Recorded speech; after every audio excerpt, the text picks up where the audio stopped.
नमस्कार दोस्तों, स्वागत है आपका हमारे YouTube चैनल दिव्य सनातन धर्म में।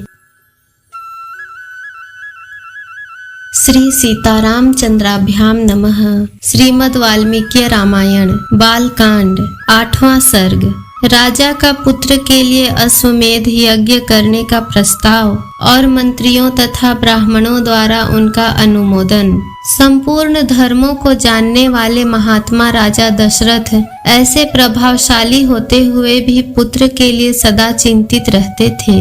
उनके वंश को चलाने वाला कोई पुत्र नहीं था। उसके लिए चिंता करते करते एक दिन उन महामनस्वी नरेश के मन में यह विचार हुआ कि मैं पुत्र प्राप्ति के लिए अश्वमेध यज्ञ का अनुष्ठान क्यों न करूं। अपने समस्त शुद्ध बुद्धि वाले मंत्रियों के साथ परामर्श पूर्वक यज्ञ करने का ही निश्चित विचार करके उन महातेजस्वी बुद्धिमान एवं धर्मात्मा राजा ने सुमंत्र से कहा, मंत्रीवर, तुम मेरे समस्त गुरुजनों एवं पुरोहितों को यहाँ शीघ्र बुला ले आओ।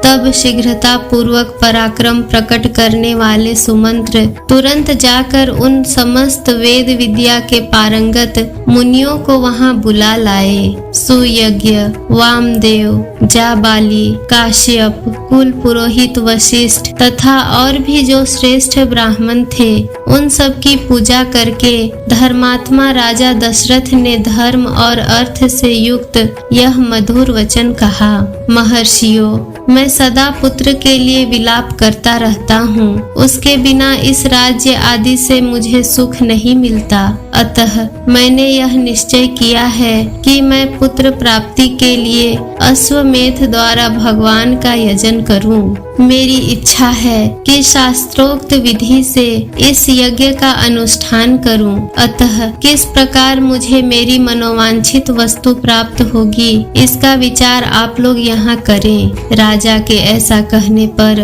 वशिष्ठ आदि सब ब्राह्मणों ने बहुत अच्छा कहकर उनके मुख से कहे गए पूर्वोक्त वचन की प्रशंसा की। फिर वे सभी अत्यंत प्रसन्न होकर राजा दशरथ से बोले, महाराज, यज्ञ सामग्री का संग्रह किया जाए। भूमंडल में भ्रमण के लिए यज्ञ संबंधी अश्व छोड़ा जाए तथा सरयू के उत्तर तट पर यज्ञ भूमि का निर्माण किया जाए। तुम यज्ञ द्वारा सर्वथा अपनी इच्छा के अनुरूप पुत्र प्राप्त कर लोगे, क्योंकि पुत्र के लिए तुम्हारे हृदय में ऐसी धार्मिक बुद्धि का उदय हुआ है। ब्राह्मणों का यह कथन सुनकर राजा बहुत संतुष्ट हुए।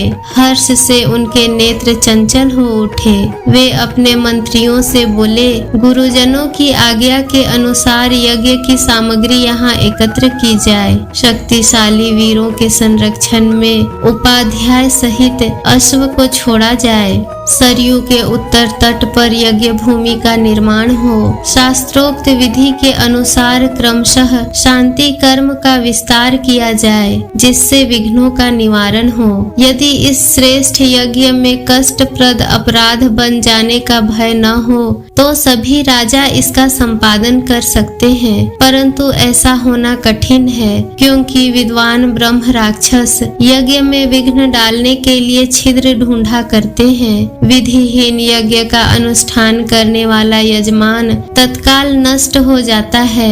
अतः मेरा यह यज्ञ जिस तरह विधि पूर्वक संपन्न हो सके वैसा उपाय किया जाए। तुम सब लोग ऐसे साधन प्रस्तुत करने में समर्थ हो।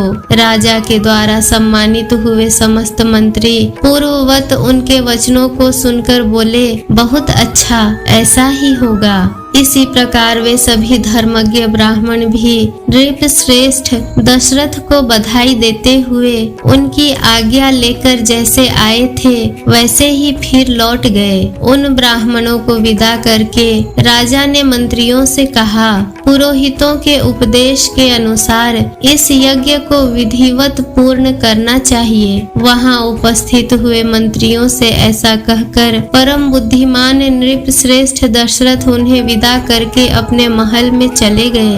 वहां जाकर नरेश ने अपनी प्यारी पत्नियों से कहा, देवियों दीक्षा ग्रहण करो, मैं पुत्र के लिए यज्ञ करूंगा। उस मनोहर वचन से उन सुंदर कांति वाली रानियों के मुख कमल वसंत ऋतु में विकसित होने वाले पंकजों के समान खिल उठे और अत्यंत शोभा पाने लगे। इस प्रकार श्री वाल्मीकि निर्मित आर्ष रामायण आदि काव्य के बाल कांड में 8वां सर्ग पूरा हुआ।